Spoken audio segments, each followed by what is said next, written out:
Welcome to Daily Conversation. This is Mr. K. This is Eric.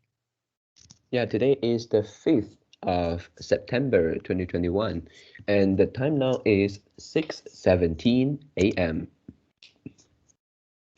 Well, today our topic is talk about digital divide. Right, so before we get started, please click the like button and subscribe to our YouTube channel. All right, so here we go. Yeah, firstly, I think for this topic today, it's actually a very big topic, right? You can, Hmm. because I didn't limit which perspective we are going to discuss, and so yeah, it will be a big and a wide topic today. So right, before this, I would like to give a simple definition of what digital divide is. And for this, yeah, I try to make it simple. I think they can refer to two groups of people. And the first group of people, they have the access to computers, internet, and some other ICT activities. Oh, and then the second group of people, on the other hand, um, they don't have the access, uh, either is don't have the opportunities or unable to access to all these activities and technologies. Yep. So for here, if we look into ICT, basically they can refer to something like the hardware that we use, for example, smartphones, computers, all this, and then internet, yeah, is also a very important component in ICT, and then also some software. Yeah, basically, software is a problem only after uh, you have the hardware. Yeah, if you don't have the hardware, of course you will have the problem of software. And then transaction. Yeah, transaction refers to um, uh, I think for here maybe it can be something like uh, payments transactions between uh, two guys, and then communications technology. Yeah, for here maybe it can refers to uh, the software we use, and then the way we use to communicate with each others. For example, email, WhatsApp, and then it can also be the data aspect. Yeah, for here, for example, we can use the search engine to find a lot of data we want to obtain from the internet.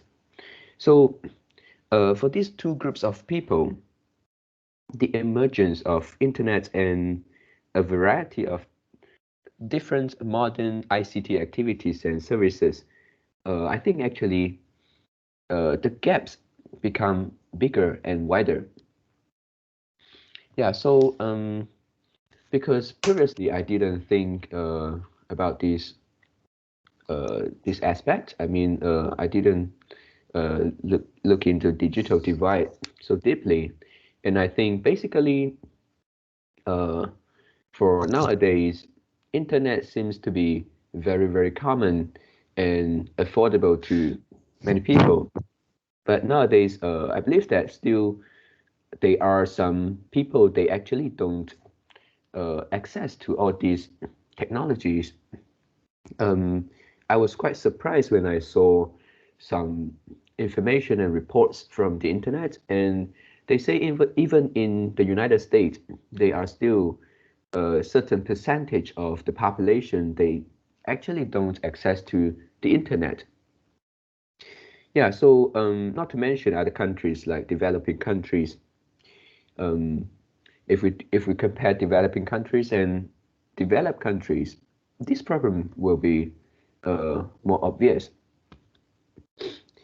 And then yeah, for this digital divide, we couldn't say that it is just a phenomenon and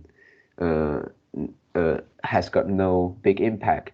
I think it got a very great impact, especially in the in the modern days. Yep, it affects greatly uh, in the life between these two groups of people.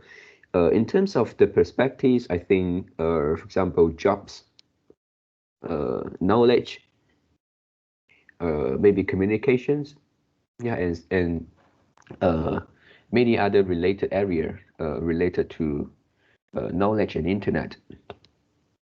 Yep, and then for jobs, firstly, uh, this is a big disadvantages. Maybe you will face the problem like competitiveness because you couldn't use it. You didn't use it so well as other people, and to a great extreme, it can also uh, we can also link it to something like survival. Yeah, of course we still can survive uh, in the world, but it kind of has got a lot of limitation. Yeah, if you don't know how to use all the things, and for example, a very basic uh, thing is to use the some apps nowadays because of the pandemic. Pandemic, we need to uh, check in, and then using, let's say in Malaysia we use My Sejahtera to check in, and then if you don't have the hardware or if you don't know how to use, yeah, maybe that is a problem. That is a limitations, and maybe it can become very serious. Like you couldn't buy anything, you couldn't enter any shops. Yep, and then uh, yeah, for this one, I think basically there are two factors which will contribute and which is attributable to the digital divide. And the first one is the age. Yeah, basically is the elderly. The elderly may face maybe the victims in digital divide. Yeah, because some of them actually don't know how to use all these things. And then the other factor is the economic level. Yeah, for this one, basically means maybe they are too poor, and then uh, they don't have the opportunities to access to all this. Yep. So this is basically uh, what I want to talk about in the topic today. And uh, beside this, I actually also want to go into this topic a little bit more deeply. And yeah, even though it is, I say it is going into this topic more deeply, but I also think it may stray from the points of the topic today a little bit, Liti, a little bit. But I think it's worth mentioning, which is if you look into the first group of people, they are they have the opportunities to access to the computers, internet, ICT, and all that. Um, there are still something like a divide between them. Yeah, the divide is basically you can think like there are two group of people, two type of people, and the first type of people they are keen on learning. They have the desire to advance, the desire to improve themselves, to learn something. And the other group of people is the opposite. They have no or less desire to advance, to improve, to learn. So for these two group of people, they are in the first type of uh, category. For the topic today, they have the opportunities to use all these ICTs. And then between them, they will also have a big difference because the first, um, the group of people have the desire to advance. They actually make use of the internet and all of the ICT's activities, technologies, and then it actually brings them to a higher level, and then they can access to all those things at a very cheap price or even free. One example I can think of is some open source universities, open source courses online, uh, which we also have one topic talking about this, for example, the Coursera and etc. Yep. And the other group of people, they have less and no desire to advance. Actually, what will they do? They will still use these ICTs. They will still use internet, but maybe they use it to their entertainment. Yeah, maybe playing games or using internet just to maybe playing TikTok or Instagram, all that every day. So you can see that actually it also create the gap between these two group of people, and the more advanced the ICT, the wider the gap between them. Yep. So last before end, I would like to make some conclusion and some of my thinking. Yeah. Uh, for today's world, it is so advanced. I mean, the ICT, um, and many things has become very common and affordable for most of the people.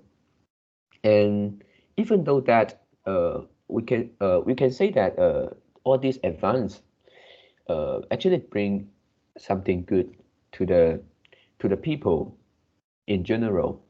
But if you look inside, it doesn't really help. Uh, uh, it doesn't really make every of us better. And if we didn't make use of the uh, ICTs and technologies and internets, it actually can bring us uh, some disadvantages. Because I think for those less desire to advance type of people, it is something like a black hole. They will fall into the hole more deeply. Yep. And then so in short, we need to be aware of this and trying to make use of the the technologies today, and uh, it can be it can be disadvantage if we didn't make use of it. Yeah. So these are my sharing today. Yeah. Mm, one of your point, one of your point, that you made is really good, which is mm, technology gives some people opportunity, and technology give the person who can to learn opportunity, and give those person not can to learn a threat. Yeah. Mm. So it is very very uh profound, and but it is so common. And you also give some example, which is even though the first batch of people who are able to access the technology, maybe it's a software, maybe it's a hardware, Mm. but some people use it for entertainment, some other people use it for learning, Yeah. for making money. Yeah. So for example, the internet, some business use the internet to advance their business, but some other business just treat it as nothing. Yeah, they don't Mm. integrate internet into the system. But at the end, every business have to integrate internet into their business. This is just about the when, not whether. Yeah, Mm. and about, for example, like other social media platform. Initially, business also don't care them. Don't care all the social media platform. But now every business have to manage, have to maintain their social media platform, especially for P2C business. Yeah. And for individual, there also a lot of platform like YouTube, Facebook, TikTok. Some people use this for just entertainment, but some other people can use this to earn money. At the same time, they're also able to entertain themselves. Yeah. So yeah, this there's a huge thing here, which is technology gives some people the opportunity, and where the opportunity come from, and how do we grab the opportunity? And what are possible opportunity right now? Yeah, or maybe they already have an obvious opportunities here. Yeah. So if you look at the internet, if you look at like the social media, and the bonus period already passed. Yeah, because everyone already catch up, and you can't really gain additional additional benefits. You can't really get additional benefits from just catching up. And you either want to do better than them, or you find a new way. Maybe you find a new platform, and then do it earlier. But for those people who already have prior success in the old social media platform, they are more likely to success in the new platform, because they can attract the old their follower in the old platform to the new platform. So, and you can see the gaps become bigger and bigger. And for example, initially, let's say a few years ago, you have a YouTube channel, and then you film some YouTube a basic video, and you don't have a lot of equipment, you are able to gain some view. And you also are able to gain some subscriber, and you keep doing you using the initial success, and then to leverage the initial success, and then maybe you earn some money, and then you invest in, buy some equipment, and make the video quality become better and better, and then more and more follower you will get. And nowadays you can see there are so many video on YouTube, and they try to grab your eyes, they try to grab your attentions. And so it already become a competitive, it already become a competition, and they have to upgrade their software, they have to upgrade their hardware before they film the video, before they start making money. So that they fight to each other.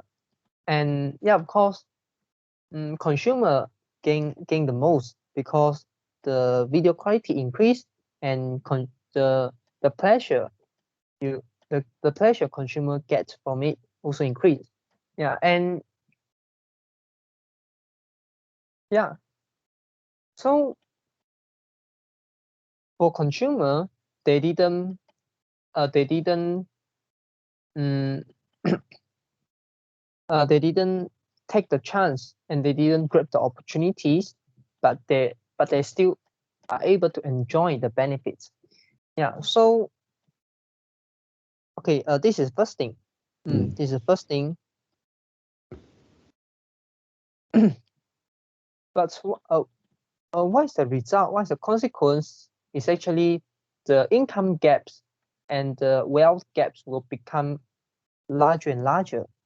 Yeah. But we still can see the poor their life still better than maybe 20 years ago, 30 years ago.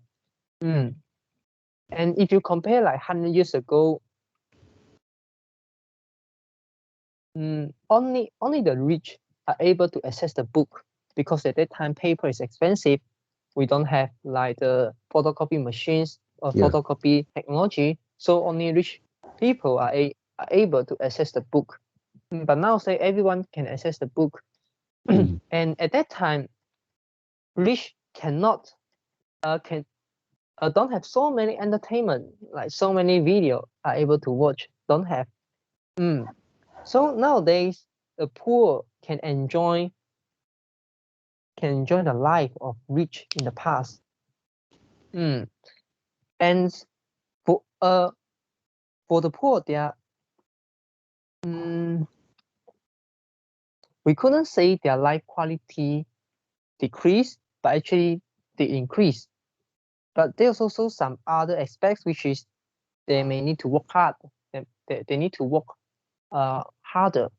They need to earn more money, because the income gaps, the wealth gap increase and increase, and the job for them is low paying.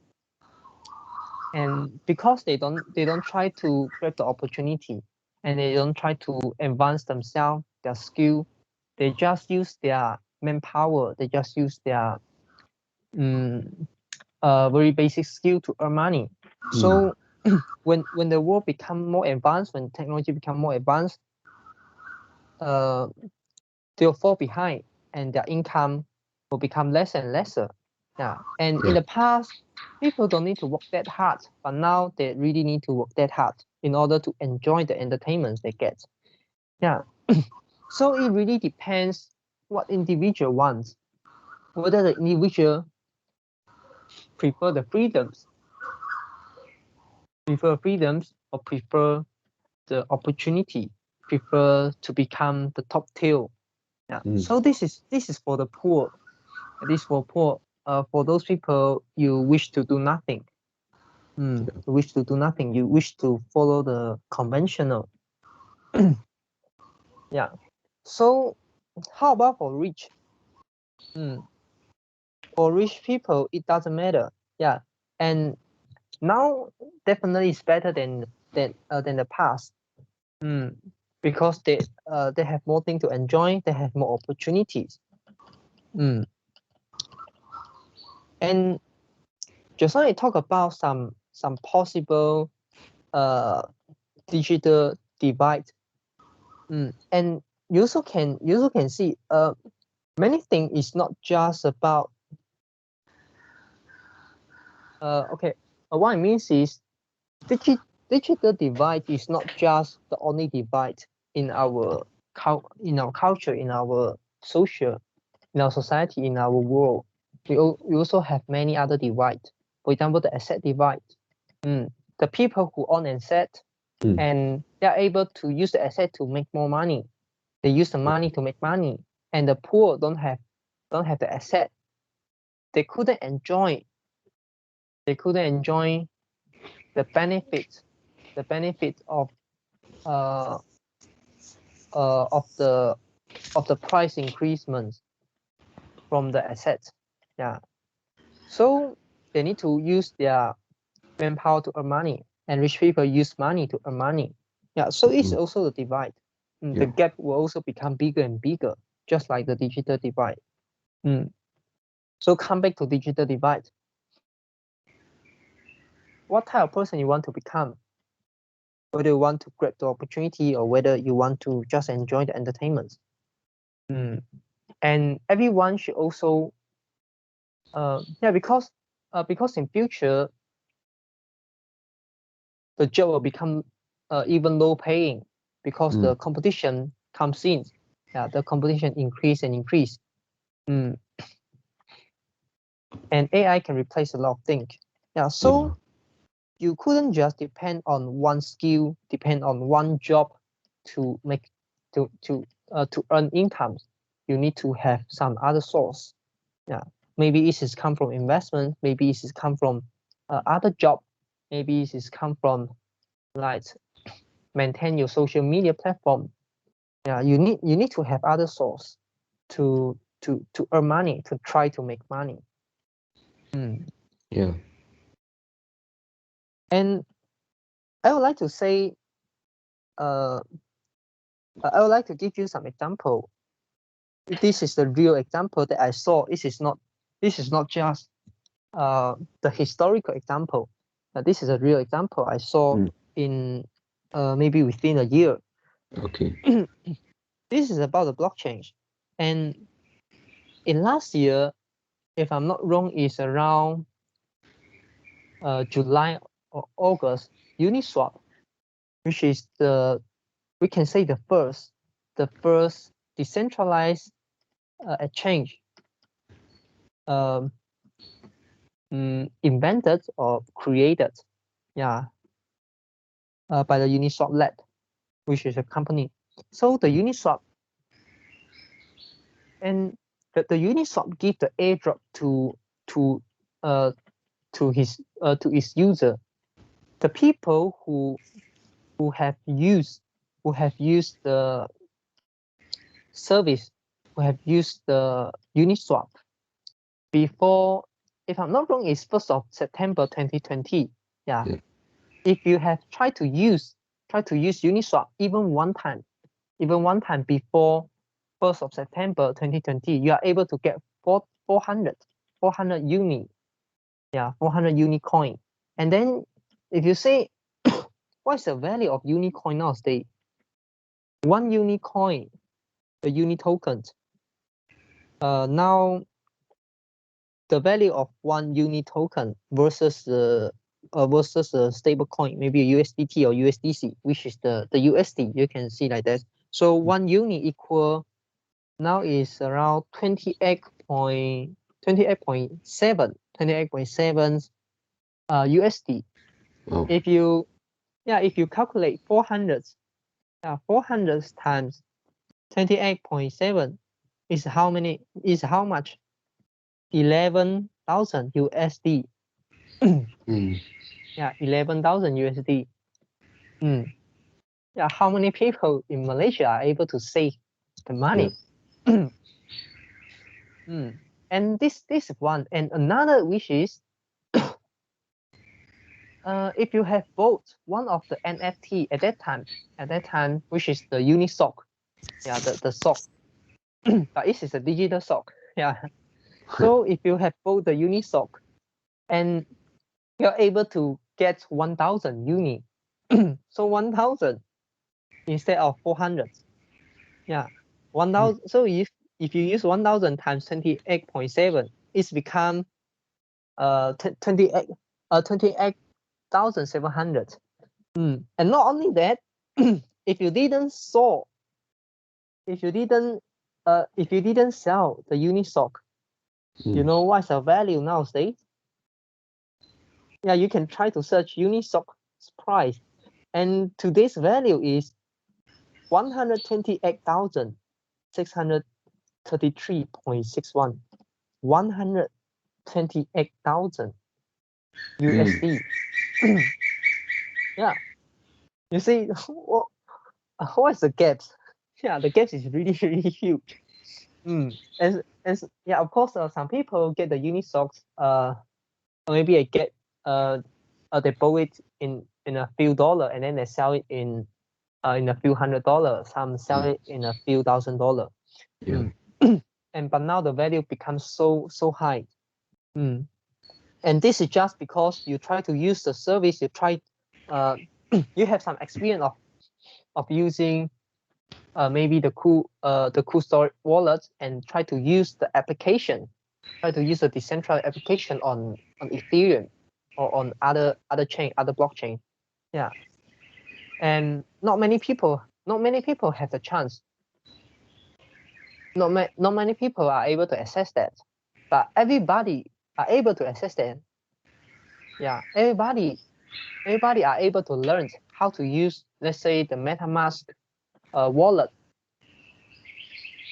the hot wallet, which is the applications, and then you connect your MetaMask to Uniswap, and then you do a transfer. Everyone can do that, and you can use like 2 hours to learn that. And this is when you have the basic knowledge of blockchain. You know, like Bitcoin, you know Ethereum. Yeah, but before that, normally before you know Bitcoin, Ethereum, you are not going to use those applications because you don't know the idea. You don't know why it works. You just think this is a pyramid games. You just think this is something something fake. Why you want to exchange your real money to become like a token? Yeah. Yeah. And so before that, maybe you really need to know what is a cryptocurrency. You need to know Bitcoin. You need to know Ethereum. Yeah. And then after you know this thing, and then you know, yeah, there are many applications on Ethereum. And what are those applications? What they're trying to do, what they're trying to solve, and why they are so valuable. And will you try to use the service? Will you try to access the service? Yeah, if you don't have Bitcoin, if you don't have Ethereum, you are not going to use Uniswap. You are not going to use their service, because their service because you can buy Ethereum, you can buy Bitcoin on the centralized exchange. For example, Binance. Yeah, as we know, uh, as of today, Binance have been banned by Malaysia, and also it's going to ban by Singapore. And of course, you have other centralized chain. For example, like Huobi, yeah, Huobi. You also have many. For example, Crypto.com. For example, like Coinbase. For example, like OKEX. There are lots. There are too much. Or Luno. Yeah, and you are going to use this centralized exchange to buy and sell the coin. But when you have the cool wallet, you want to save your coin at blockchain, and you want to really control the money by your own hand. You don't want to rely on the central exchange. Yeah. So now you save your coin in the cool wallet, but now there's a problem. Every time you want to exchange some other coin, you need to send to the central exchange and then convert and then swap to another coin. Yeah. But Uniswap allow you to swap your coin without going to the central exchange. So you can do in the decentralized world. You can do in the blockchain. Yeah, you don't. You can still control your money. You can still control your own money, your coin. At the same time, you are able to swap to another coin. Yeah, maybe stable coin or maybe other coin. Yeah, so this is the value of the decentralized exchange. Yeah, and some other example, which is now say I think it's few days ago, or maybe even like a few weeks ago, and NFT become we experience the booming of NFT. Yeah, it's since that the booming of NFT actually started from January 2021. Yeah, but it became very, very popular in blockchain world only like in, if I'm not wrong, it's 4 months ago or 3 months ago. Yeah, at that time, if you know about this thing, and then you try to take some risk, and then you buy some NFT, and then the price of those NFT now become very, very expensive, and you're able to sell it. You're able to earn money. You're able to earn maybe 10 times, maybe 100 times, maybe 1,000 times in a few months. And we are not talking about those luck. Yeah, if we don't want to talk about those buy low sell high, but what you can do. In few days ago, there's an NFT project which is they give the airdrop, and they announce they give the airdrop, and if you join, and then you follow the instruction to do some things, maybe you use MetaMask to buy some their coins, or to try to use their service just like the Uniswap, and they'll give you the free NFT. Yeah, they'll give you a free NFT. So for those people who don't have, who have zero knowledge about the blockchain, who have zero knowledge about the Ethereum, maybe on other public blockchains, how can they able to access this opportunity? No way. Yeah, and even for those people who just know about Bitcoin, who just know about Ethereum, they just buy and hold. They also not able to access those opportunities. Yeah, but maybe if Bitcoin price increase, if Ethereum price increase, they are still able to earn some money. Yeah. Yeah.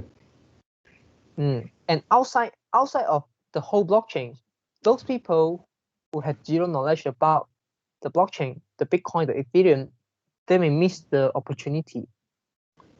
Yeah. Yep. And also, a few months ago, I'm quite lucky that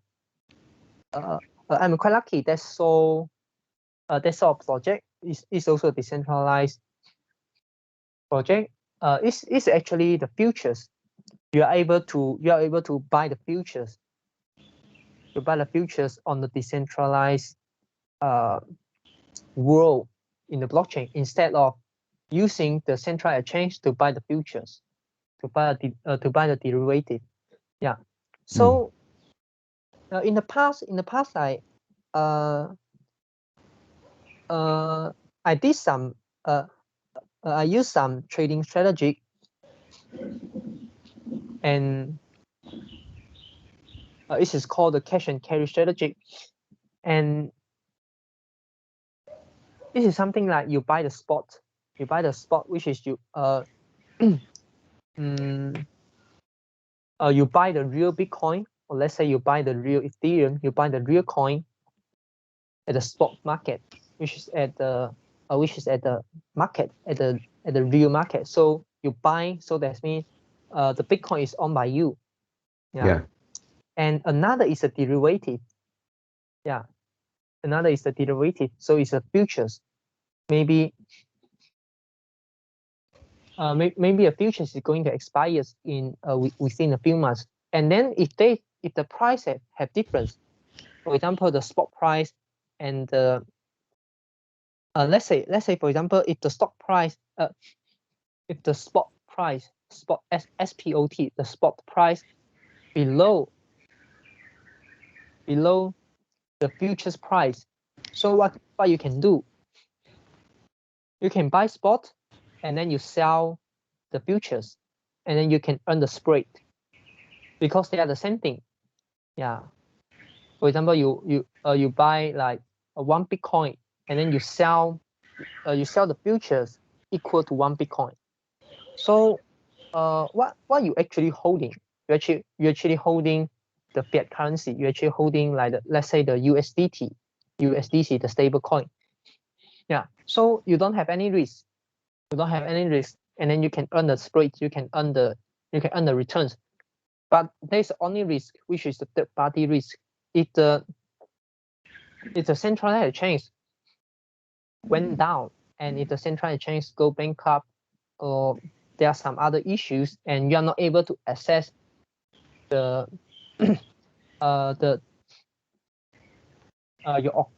account and then their website anymore, and then you lose all your funds.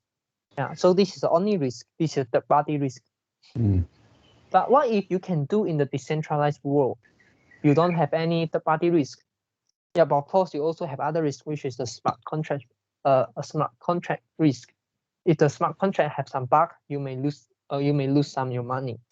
or maybe you also may lose all your money. Lose all your money that you have put in.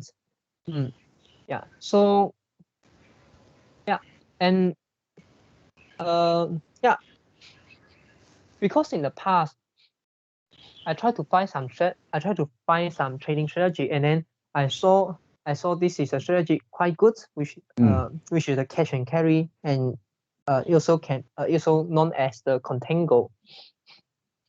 Yeah, contango, or maybe the another terms is the another terms I forget the terms. Oh yeah, it's backward turn. Yeah, backward turns. If I'm not wrong, is this is when the futures price below the spot price. So at this time, you buy the futures, you sell the spot, and then you can earn a spread. Yeah. And because I keep studying about the trading, and then I learned this strategy, and then initially I tried to apply on the central exchange, and then I earned some incomes. And after some times, I see some people promote and introduce the new decentralized application, a new blockchain project.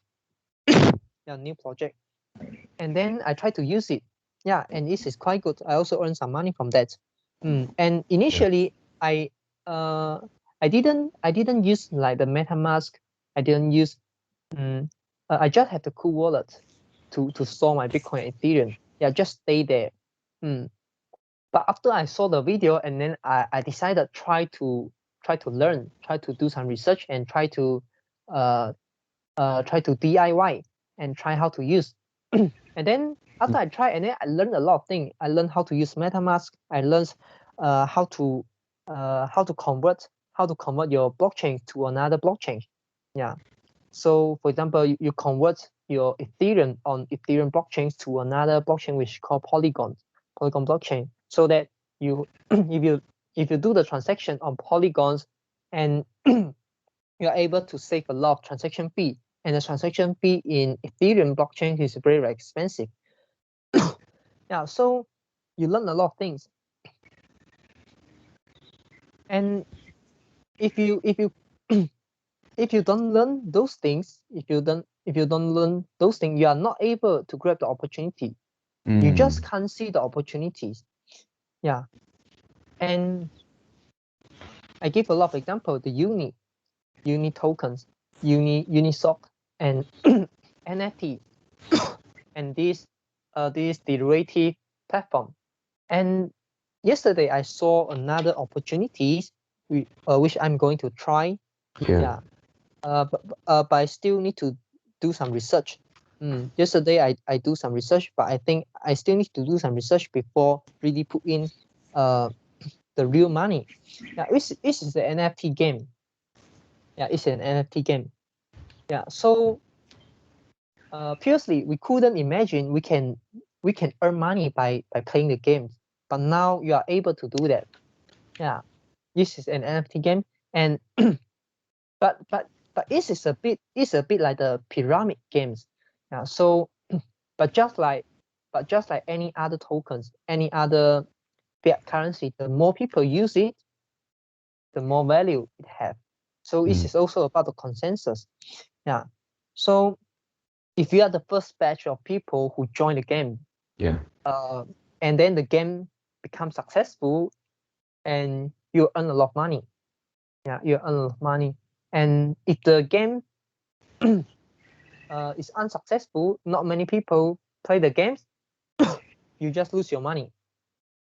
So it's that easy. So you take the risk, and then do your own research and try. Yeah, and this is just like an investment. But this is the most popular things. Yeah, within these few months, and the and the first and the most popular NFT games is called the Axis Infinity. Yeah, it's called the Axis Infinity. Yeah, and some people had did some calculation. If you play the games, yeah, but of course initially you need to spend money, and you need to spend around like you need to spend around like 5,000 Malaysian ringgit. Yeah, you convert. I convert the USD to the Malaysian ringgit. You need to spend around 5,000 ringgit, and then you are able to earn. You are able to earn a token called SLP, and minimum you are able to earn 200 per day. Yeah, some people did some calculations, and they say minimum you are able to earn the average minimum you are able to earn 200 per day. And then the price of the coin now is 0.13. 0.13.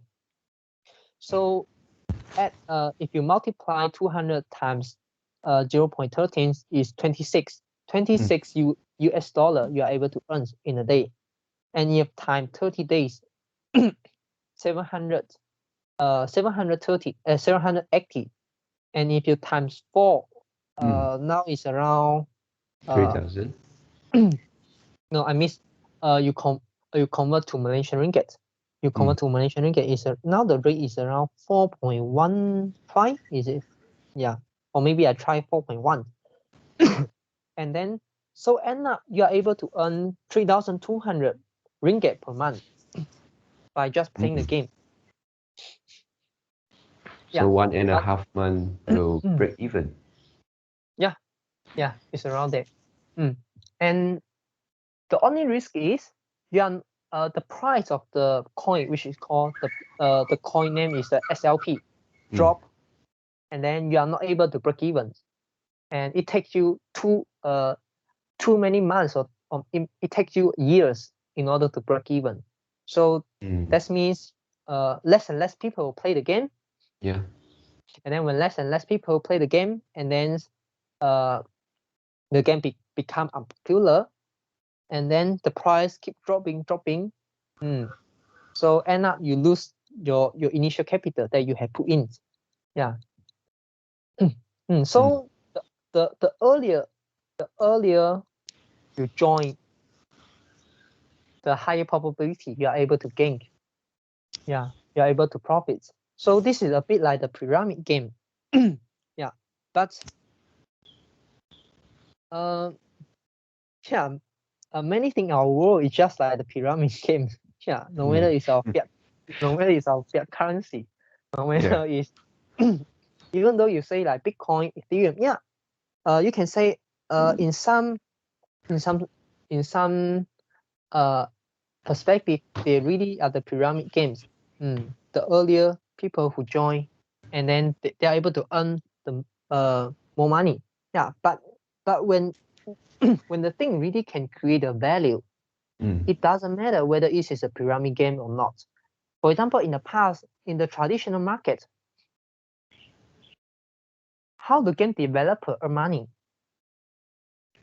Initially, they require you to to bank in, to top up, so they earn money from the player. Yeah. But they found this is not a good method, because by doing this in long term, the game will die. Eventually, the game will die. And how to make the game really, really popular, and how to make the game really long lasting is play for free.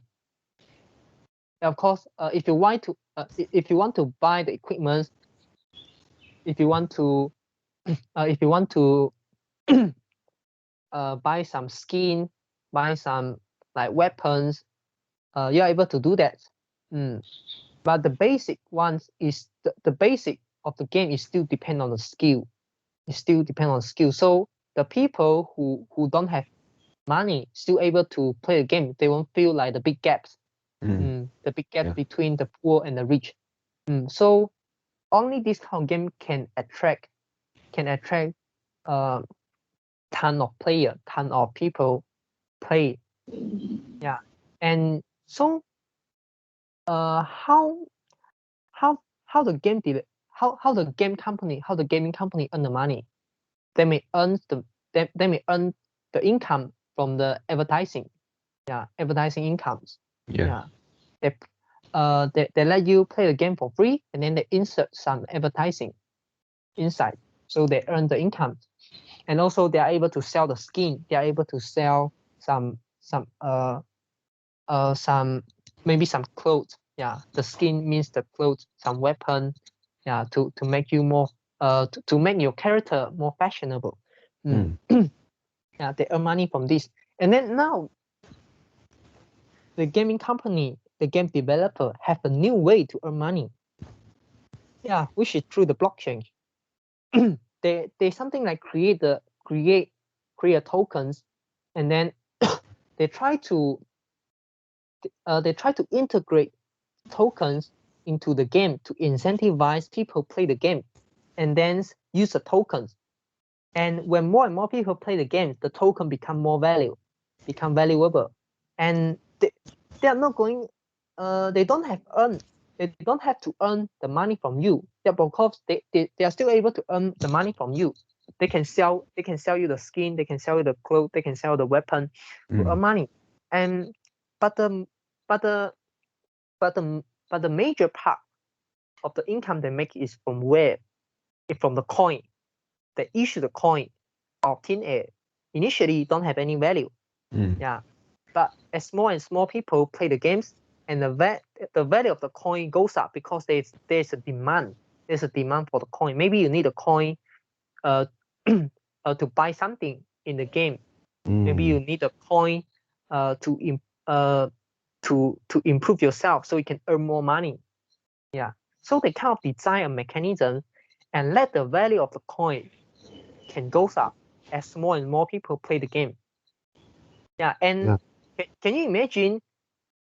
Let's say they issue maximum there is 100% of coin, and let's say that they hold 30%, or maybe they hold 20% of the coin. Yeah. So they don't sell it, and the remaining 80%, maybe they give airdrop, maybe they use it to incentivize player to play the game, and maybe they do the marketing. And for the game developer, they keep 20%. They keep 20% of the coin, and if the coin value goes up, if the coin price goes up, and they can earn money from just selling the coin. Yeah. Yep. Another thing is, they can charge you the service fee every time. Let's say you want to buy the weapons, you want to buy like the skin, they can charge you they create a marketplace. And they let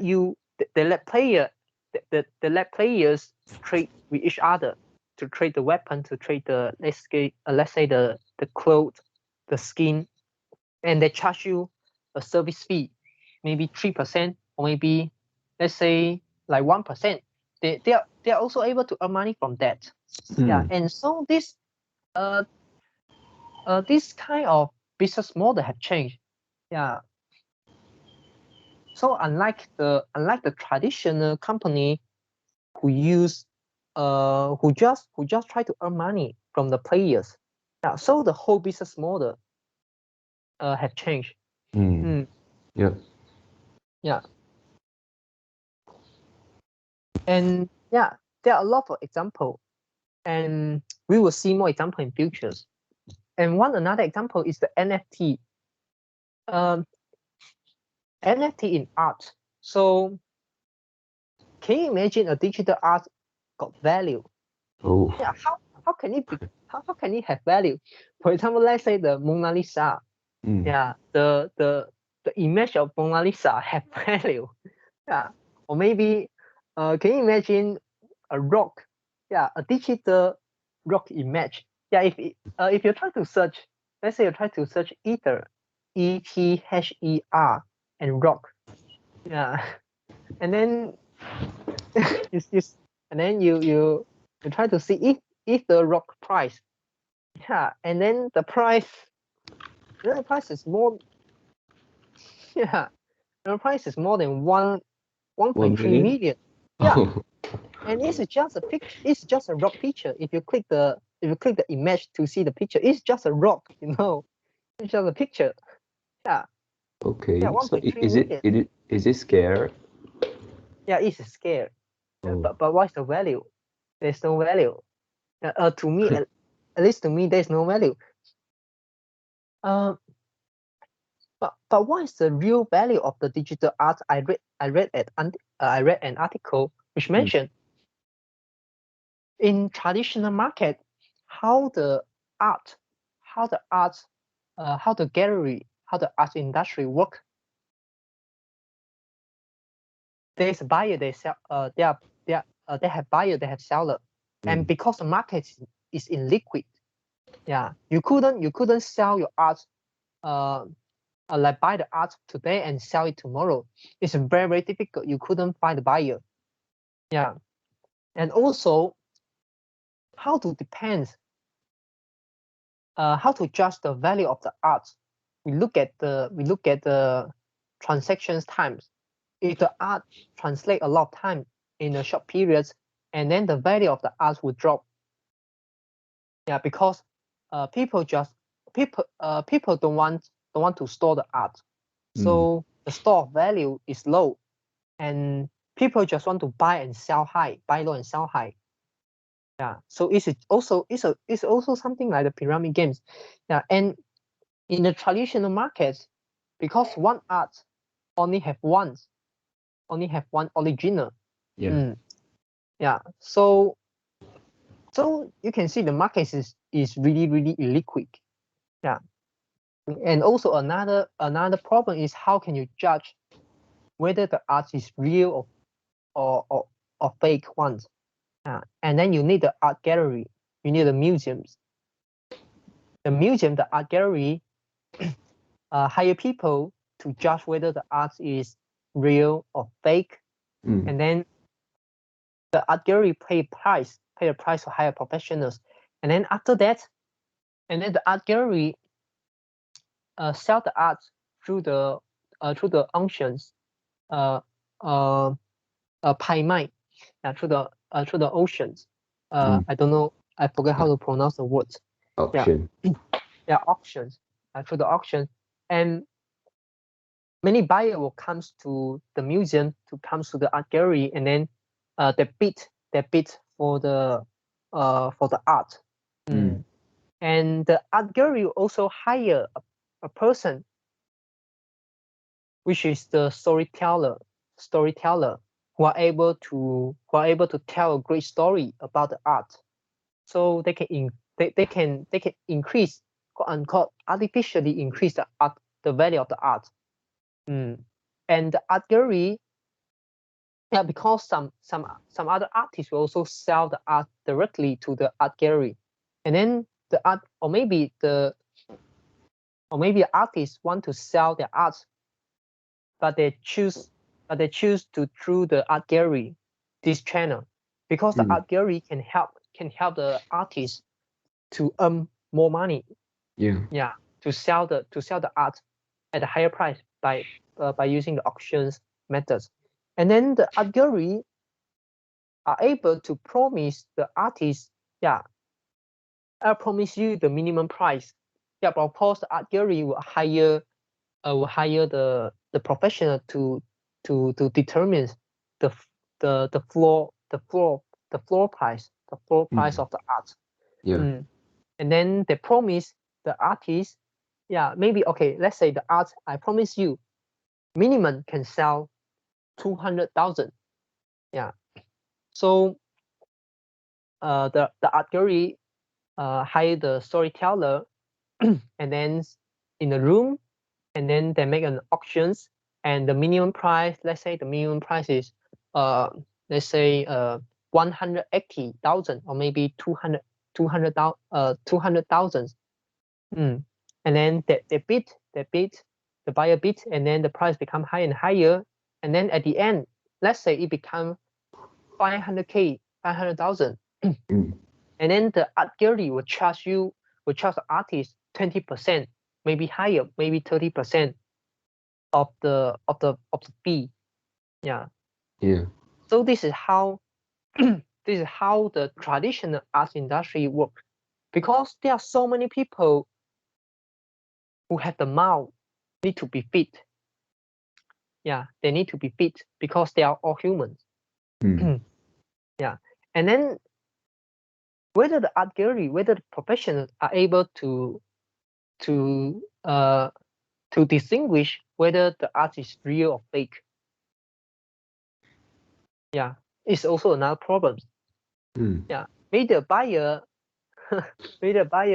bought the fake art and trade as a real one. And you also can see, if you don't know whether the art is real or fake. Yeah, just because the art, just because the value of the art, many people, at least in the museum, at least in the room, many people willing to bid a higher price, willing to pay the price for it, and then you think the art got the value. Yeah, so if you both that, if you buy the art, go back to homes, and then after 1 year, 2 years, you found that your art is a fake one. Yeah, so the value maybe become very, very low. Yeah, so it's also similar to the digital art. Yeah, yeah. Although you are able to download the picture of the digital of the NFT, of the digital image. Yeah, but you just able to see the picture. Yeah, but on the blockchain, the digital art is belong to one address. Is belong to the people who really own that. So yeah, but it still make no sense. It still make no sense by having the digital art. Yeah. But if you look at the traditional market, it's also a little bit nonsense. Yeah. Yeah. And but everything is just now it's just a start. Yeah, it's just starting. This is going, the market is going to become bigger and bigger, but not just selling the rock can become 1.3 million. Maybe in future you don't have this kind of chance. Yeah, and maybe in futures the real artists will really design, will really maybe they really need to know some programming skill, or maybe they need to know how to draw on the computer, to skill the draw by using the iPad or by using the tablet. Yeah, and then after they draw, and then they can sell the draw on the NFT market. Yeah. Yeah, and also some other, let's say some other singer can also sell the music, sell their song on the NFT markets. And so far I know there's one singer had, I'm not sure whether he had did that or he's going to did that. And this is the Eric Eric Zhou. Yeah, Eric Zhou, Zhou Xingzhe. Okay. And because few months ago I know there's an announcement, which is the Eric Zhou will sell his first will sell his first song in NFT form. And there's also many other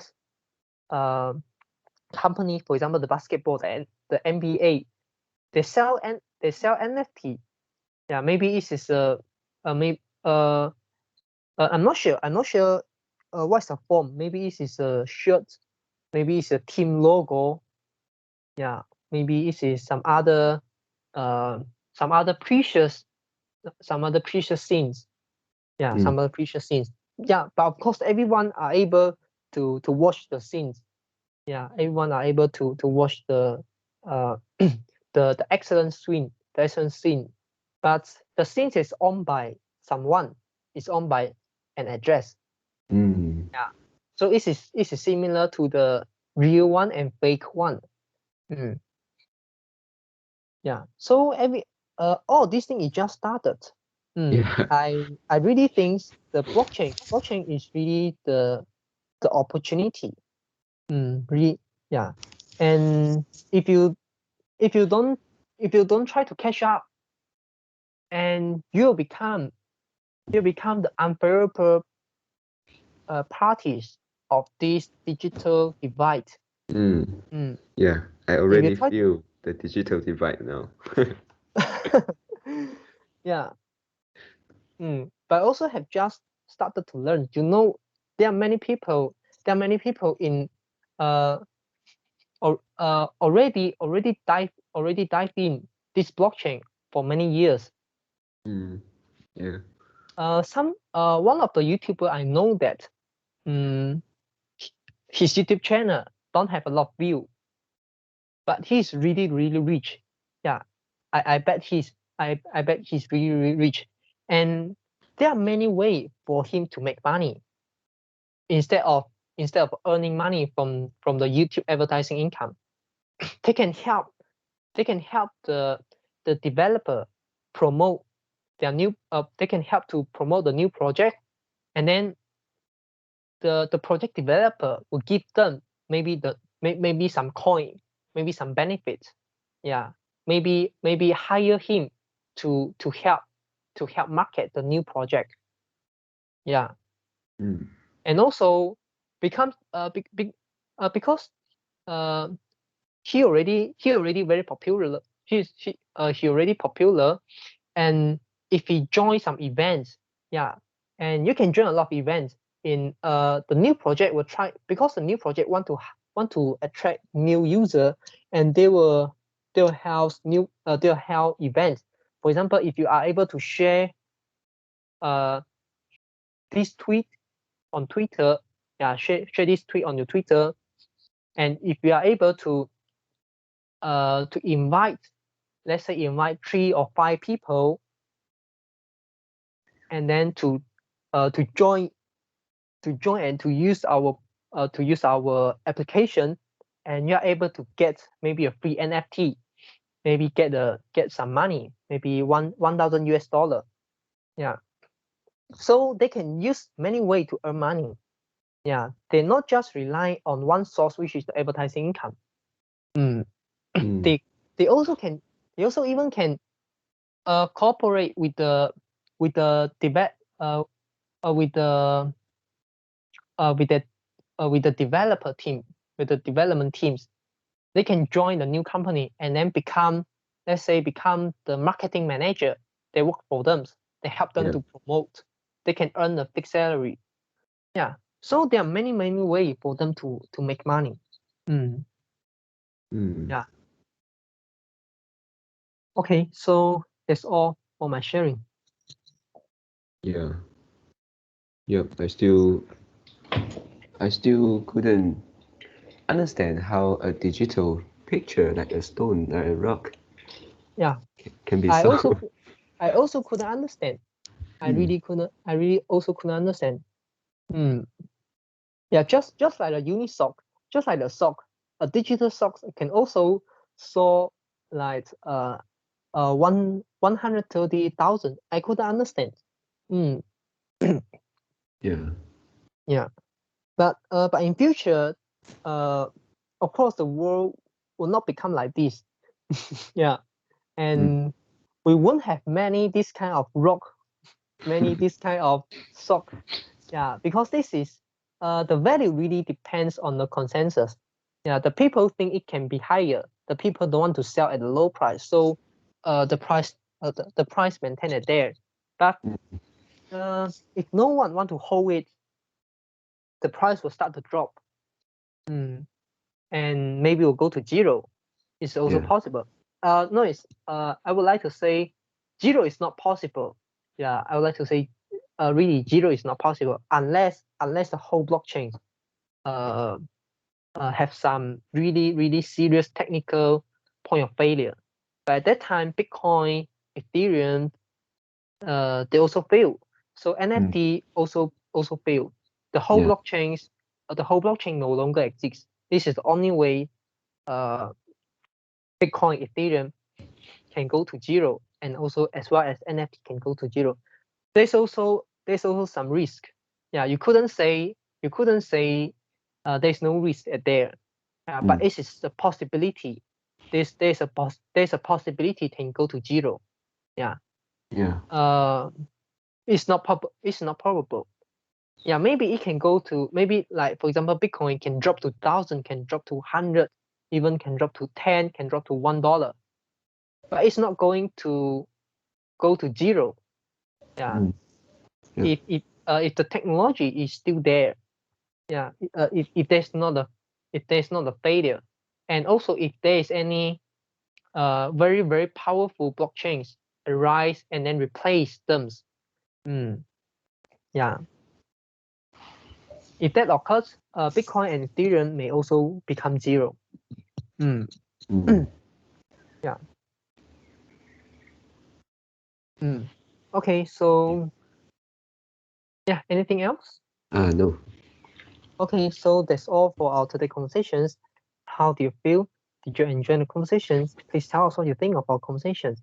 And we are not native speakers, so if you found any vocabulary mistake to make, please also comment to let us know, because we want to learn more and improve ourselves. Remember to subscribe to us. Thanks for watching. See you tomorrow. See you tomorrow.